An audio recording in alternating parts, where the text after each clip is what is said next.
Is Tesla making one of the biggest mistakes in the last few years by cutting out 75D? I know we had that conversation, what is it, about a week ago, but there is some news that is really starting to prove me right here, as much as I hate to be. I'm really disturbed by this. As a matter of fact, I think it's one of the most shocking news that I've heard so far, in the last year or so. So let's talk about it. I'll explain why I think this could be a problem and why I think they might be moving in the wrong direction, not in the direction and I think the rest of the community thought they were moving. All of this is coming up next.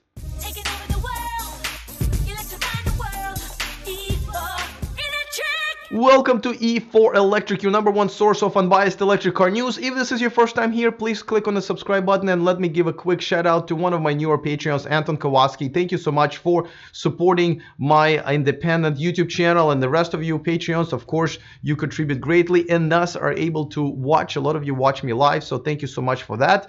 All right, let's talk about 75D. Let me give you a bit of a history lesson. Since I was into this, I bought my first Tesla Model S in 2012. In 2012 and 13 and even 14, people who were buying Teslas are a little different than people who are buying them now. I think people who are buying them now are buying them because they're really cool. They haven't used to be cool in the beginning, and just great cars with great technology, and it's a car for them. We were buying them for different reasons, to save the world, to save the planet, because it was like high tech and all of that. The target audience, I think, and the reasons why people are buying them have changed.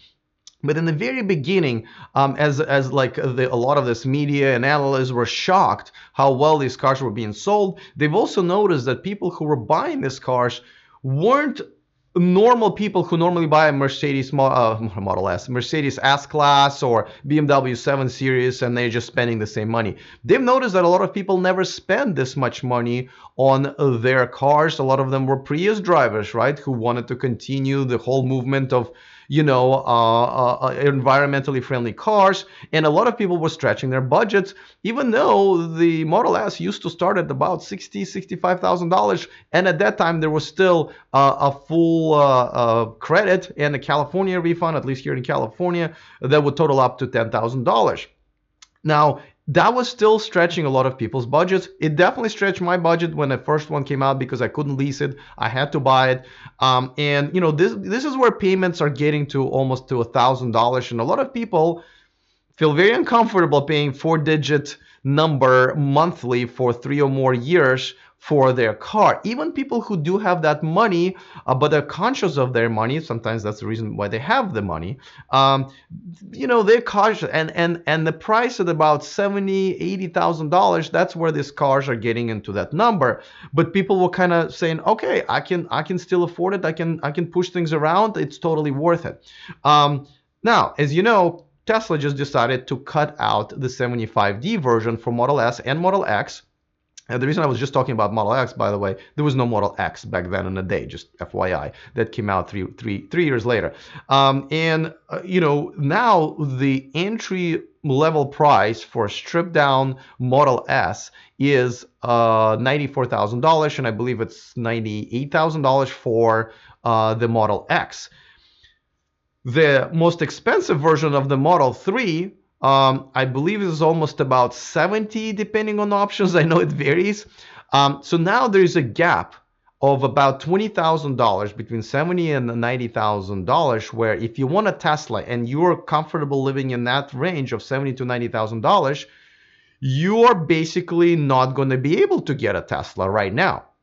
Now, we thought, and I had Sean Mitchell on my show just the other day, and we talked about where this is going, and I think he agreed with me, and I think most of the people believe that they are going to drop 100D into the regular standard range, and then come up with like a bigger battery and call it the long range. And I mean, obviously there will be a problem because you immediately will devalue all 100D cars on the market and upset a lot of customers.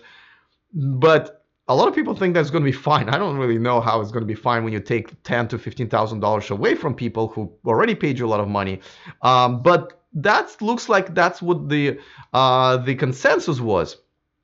Well, it looks like that might not be the case. Let me tell you why I think that, and let me tell you what I think is going to happen if that's really not going to be the case. So before that, of course, I want to remind you that this video on this channel is sponsored by Evanex, the aftermarket accessories for Tesla. There's a discount code in the description of this video, so go ahead and grab it, save yourselves a few bucks, but browse it. They have so many awesome aftermarket accessories and things, and even for regular cars that I have here in my garage, so check it out. Okay, so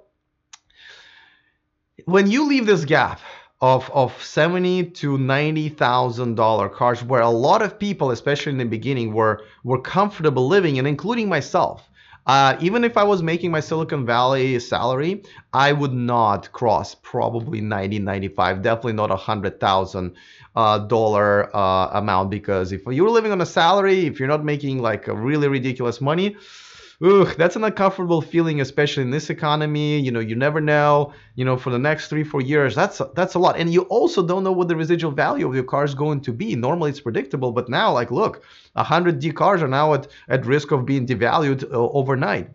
You know, Model 3, the performance package, the packaged cars were dropped by $5,000 overnight as well, right? That was that whole controversy there. Now, here's another problem. Not only you will probably lose a good amount of people who want to buy a car, they might still have enough to make it, though why not make more? Technically, they can make more Model S and Model X cars, especially with their factory opening up in Shanghai, but here's the thing. This is a very different year for Tesla. There was really no competitors to Tesla up until now, but this year there will be. And guess where all of them are going to live? Most of them are going to live with a starting price of $70,000 to $90,000, including Porsche Taycan that looks like we're going to be taking a lot of Model S drivers off the road and in there, well, and putting them back on the road in Taycans. Obviously, Jaguar I-Pace is making its mark. Audi e-tron, and it looks like I'm going to be a driver of an Audi e-tron, and quite a few other cars. Mercedes EQC is coming out also later this year, or maybe in the beginning of next year. All of this all of these people with all this money looking for, you know, a luxury premium sedan or an SUV, guess where they're going to go? They're no longer willing to put an extra $20,000, $30,000 to get a Tesla because there's no choice. These are the people that will go to their competitors. And now the reason it doesn't look like Tesla's going to be filling that gap anytime soon is because, you know, they just had a layoff, right? And it looks like the reports are that the biggest cuts in layoffs were for the Model S and Model X production lines. Now, I know they're automating stuff, and that's what their official statement is. Like, you know, we've automated a lot of stuff, so we don't need as many people. But it looks to me like they're kind of cutting down on, you know, the streamlining they're talking about is just not producing the 75D and maybe just sticking with 100D. So that's why I'm starting to get really concerned that maybe that space of $70,000 to $90,000 is just not going to be filled. And I mean, I can't imagine that, but I also can't imagine them dropping the price of 100D by $10,000 or $15,000 and screwing all of those people who bought them. I think they're kind of in a pickle. So I'm kind of curious to know what you guys think. Do you think that which way they're going to go? Do you think they're going to bring 100D down for the smaller price that 75D was there before, and a starting price about $76,000 to $80,000, and create a newer long range of the 125, 130 maybe kilowatt hour battery? Or do you think they're just going to have to and upset 100D drivers that are out there on the road right now? Or do they think they're just going to leave this market for everybody else to use? Let me know in the comment section. I'm literally afraid to read those comments because I just don't think I think it might just be a lose-lose scenario for them. All right, guys, looking forward to that nevertheless. Other than that, see you next time, and remember to stay charged.